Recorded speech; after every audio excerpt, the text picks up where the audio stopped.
தமிழகத்திலும் அண்டை மாநிலம் பாண்டிச்சேரியிலும் இந்த மருந்துகள் தயாரிப்பதில் ஊழல், போலி மருந்து கம்பெனிகள் பாண்டிச்சேரியில் 6 பிடிக்கப்பட்டது.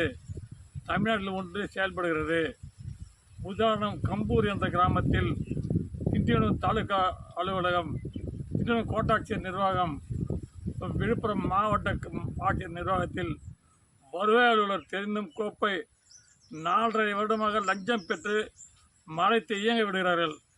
இதில் என்ன தவறு என்றால், இந்த நிலம் 2026இல் போலி நபர்கள் பட்டா போடப்பட்டு ரகசிய பராமரிப்பில் உள்ளது. இதை நான் தகவல் சட்டத்தில் கேட்டு இலவச ஒப்படை கிடைக்காத காரணத்தினால், மேலும் தயார் செய்ய தருபடி ஆணையம் உத்தரவிட்ட காரணத்தினால் இதை வசந்தகிருஷ்ணன் தாசில்தார் அனைவரையும் அழைத்து, இதில் நேரடியாக யாரும் பட்டா பெற்றவர்கள் இல்லை, எல்லாம் சென்னையைச் சேர்ந்தவர்கள் என்றும் சென்னையிலிருந்தும் அந்த அரசில் அவர்கள் இல்லை, இதை ஒரு நபர் ரெட்டியார் இதை ஆக்கிரமித்து மருந்து கம்பெனி 3 மாடி கட்டியுள்ளார். இதற்கு பாதையை பொதுப்பணித்துறையும் பிடபிள்யூடியும் அனுமதி தந்துள்ளது.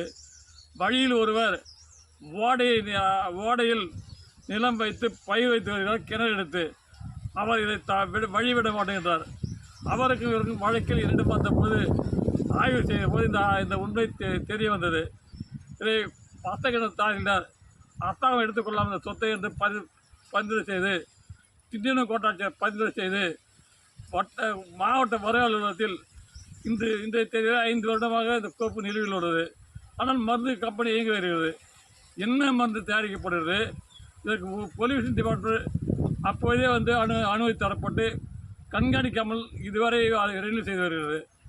மேலும் இந்த நிலத்தை அரசாங்கம் கைப்பற்றாமல் இருக்க பெருந்தொகை கைமாறுகிறது.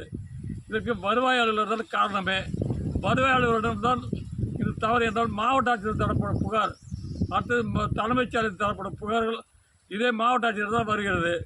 இவர்கள் அனைவரும் கூட்டுக்கொள்ளை, இதில் பெருந்தொகை பெரிய அதிகாரிகள் சிக்குகிறார்கள். இதை ஆய்வு செய்யுமா சிபிஐக்கும் தெரிவிக்கப்பட்டு இன்றைய தேதி வரை 20 நாள் நடக்கிறது. நேற்று பொல்யூஷன் டிபார்ட்மெண்ட் பார்த்துள்ளது போய், ஆனால் அவங்களுக்கு பொல்யூஷன் வரைக்கும் தான் பார்ப்பதற்கு அதிகாரமாம். அடுத்ததும் நேற்று காவல்துறை போய் மூலக்கூர் காவலிருந்து சென்றுள்ளார்கள். அங்கு என்ன தயாரிக்கப்பட்டது என்ன என்று ரகசியம். இது காரணம் எல்லா இடத்திலும் கள்ள வரைப்பாயும் காரணத்தால் விழுப்புரம் மாவட்டமே தேர்ந்து உள்ளது. மேலும் பாண்டிச்சேரியில் பிடிக்கப்பட்ட 17 பேர் ஒருவர் தவிர அனைவரும் பெயிலில் வந்து விட்டார்கள். முதலில்